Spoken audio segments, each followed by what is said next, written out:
자, 판결이 있기 전 한 기자는 진아로부터 하루 일과가 담긴 편지를 받게 됩니다. 저 은영이가 쓰러지는 그날 있잖아요. 저 정말 놀랬어요.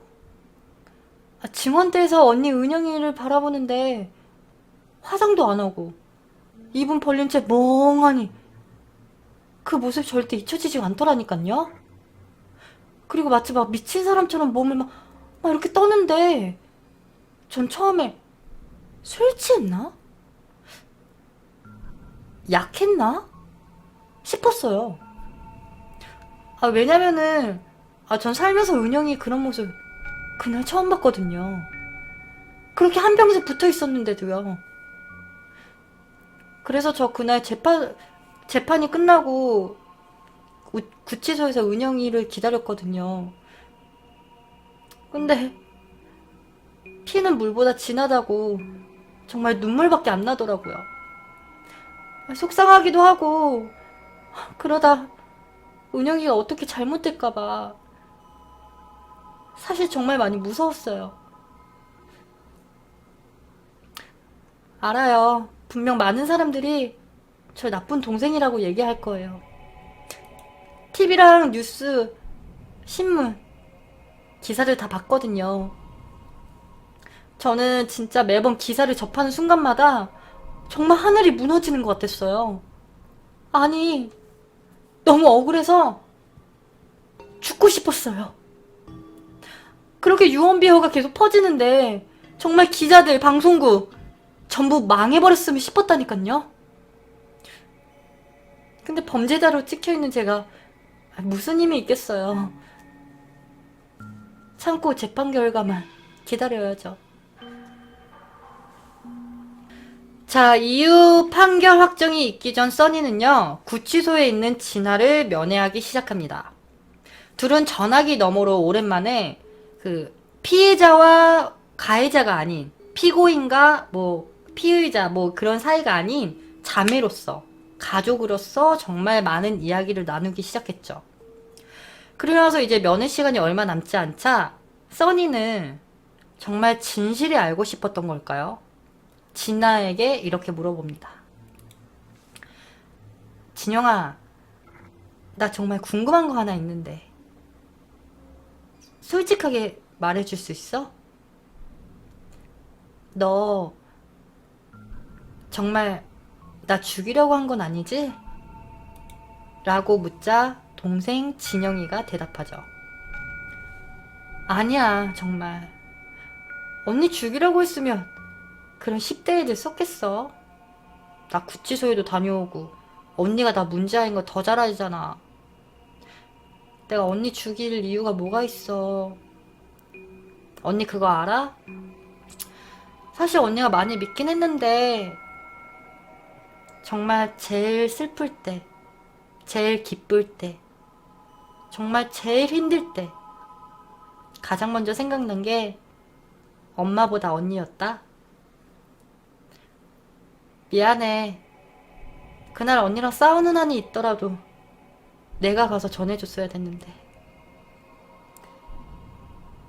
재판날 보자. 자, 이렇게 두 자매의 대화가 끝이 나고 마침내 판결 확정이 나는 아침이 찾아옵니다.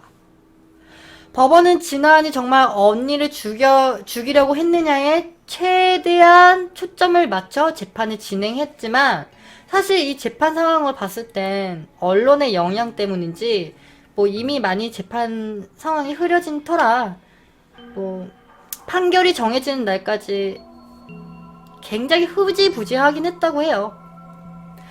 자, 그렇게 첫 재판부터 판결이 정해지는 이날까지 진아안이 살해할 계획이 없었다라는 진술들과 정황들이 점점 밝혀져요. 진아랑 이제 써니에게는 작은 희망이었던 거야. 심지어 검찰 측은 약간 무기 소지로 보이는 그런 도구를 제외한 명백한 다른 증거들은 발견하지 못한 상황이어서 진아에게 좀 더 유리한 상황이었다고 해요. 그래서 자매와 어머니, 그리고 변호사와 전 세계의 많은 사람들은 이 무죄를 확신해요. 이 무죄야. 이러면서. 그래서 써니아는 이날 웃으면서 들어왔다고 해요. 들어오면서 막 농담도 주고받고, 진아도 되게 밝은 모습으로 들어와서 막 언니랑 막 이렇게 눈웃음도 주고받고, 다들 이미 막 확신한 상태였어. 그런데 판결이 났는데, 어바인에 살고 있는 동양계 미국인 한 명을 제외한 백인 위주로 배치된 이 배심원 12명은 이렇게 말합니다. 당시 소지하고 있는 범행도구로 보일 수 있는 실탄 2발이 들어있는 총과 노끈, 테이프, 그리고 주거 침입 등등 여러 정황을 봤을 때 6가지 혐의를 포함한 결과 배심원은 만장일치로 유죄를 선언합니다.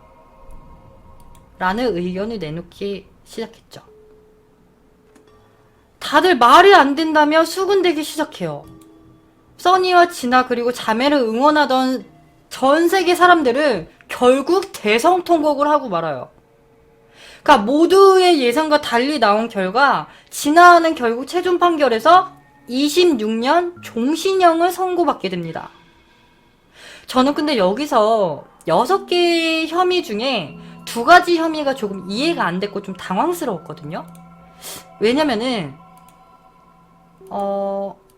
뭐라고 해야 되지? 좀 뭐 총기라든가 이런 총기라든가 노끈, 테이프 뭐 그럴 수 있다고 생각을 해요. 그렇다고 쳐요. 뭐 그럴 수 있으니까. 그런데 나는 혐의 중에 그 욕조 감금과 언니를 죽이겠다고 하는 그 발언이 혐의 항목이 포함된 게 솔직히 전 조금 이해가 안 됐는데 제가 알아보니까 미국 사회에서는요 범인이 피해자를 욕조에 감금시킨다는 건요 범행 계획이 확실하다고 생각하고 있대요. 왜냐? 범죄자는 살인을 한 뒤에 뒤처리를 욕조에서 하기 때문에 만약에 욕조에 이렇게 묶어놓고 감금을 시켰다면은 이거는 범행이 확실히 계획에 있었다라고 생각을 하게 된다고 하더라고요. 자, 어쩌면 세계적으로 법도 좀 다르고 뭐 저는 뭐 법에 대해서 정확히 모르지만 확실히 우리나라랑 이 점에서는 좀 많이 다른 것 같아요. 자, 그리고 언니를 죽인다는 또 이 발언인데요.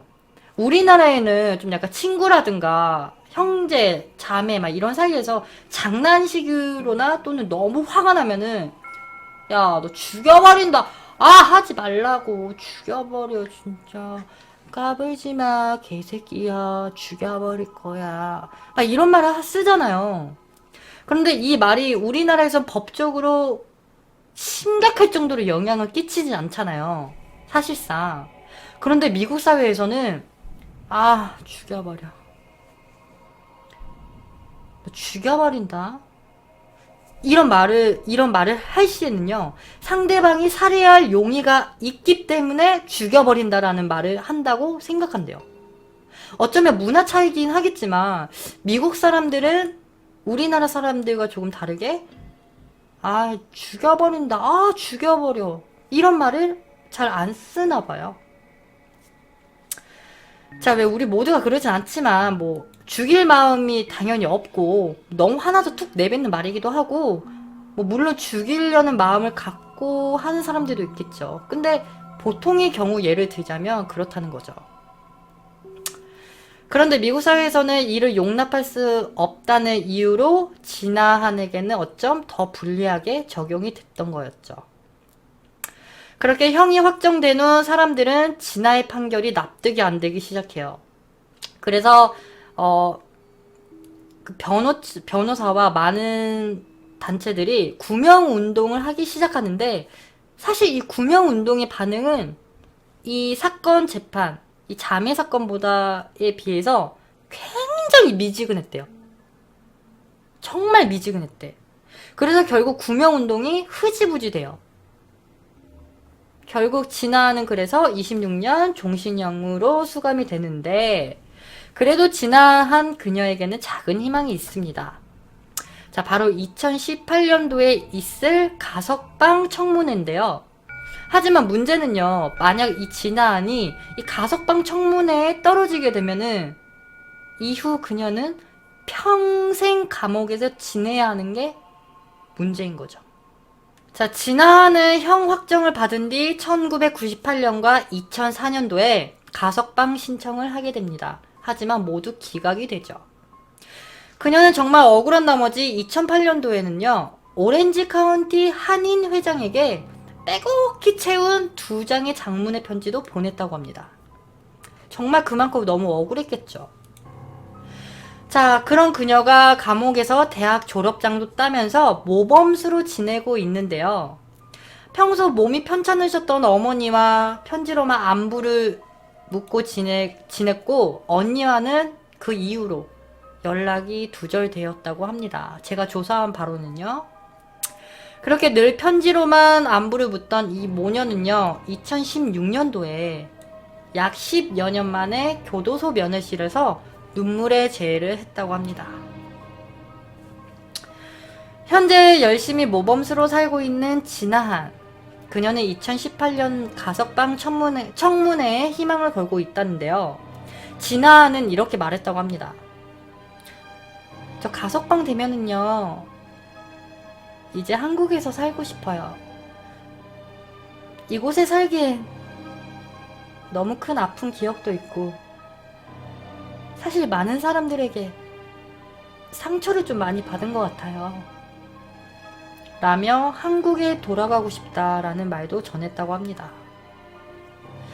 자, 가석방 심사에 합격된다면 과연 그녀는 어떤 삶을 살게 될까요? 부디 2018년도 가석방 청문회에 꼭 좋은 소식이 전해지길 바랍니다. 자, 영화 중에 제가 오늘 사건과 똑같진 않지만 뭔가 비슷한 소재가 있는 영화를 한 편 가지고 와봤는데요. 여러분들 이 영화가 뭔지 아세요? 이 영화는요, 바로 1988년에 개봉한 데드 링거스라는 영화인데요. 이 영화가요, 이 사람들 보면 뭔가 좀 이상하죠? 맞습니다. 쌍둥이를 소재로 한 영화인데요. 이 영화의 줄거리를 아주 조금 말씀드리자면, 이 산부인과 의사인 쌍둥이 형의 죽음으로 이 동생이 형의 인생을 훔쳐서 살려고 하는 그런 이야기를 담은 영화라고 합니다. 자, 이 밖에 우리들은요, 좀 약간 쌍둥이에 관한 그런 다양한 영화나 드라마를 접해볼 수가 있었죠. KBS 드라마 후아유, 천상의 약속 등등 쌍둥이를 소재로 한 영화나 드라마가 정말 많은데요. 오늘 사건을 접하신 겸 그냥 이런 쌍둥이 소재로 된 영화 한 편 보시는 건 어떨까요? 자, 전 세계가 들썩거렸던 이 쌍둥이 자매 살해 미수 사건. 이 사건은요, 과연 누가 문제였을까요? 쌍둥이 자매? 아니면 인종차별을 한 이 배심원들과 그의 증인들? 아니면 이 재판의 본질을 완전히 망가뜨려버린 언론? 이미 판결은 확정된 사건이긴 하지만 뭔가 살짝 찝찝한 여운이 남는 이 사건. 여러분들이 생각하기엔 이 사건의 정말 악한 존재는 누구 같으신가요? 자매? 유색인종 차별한 배심원? 증인들? 아님 언론?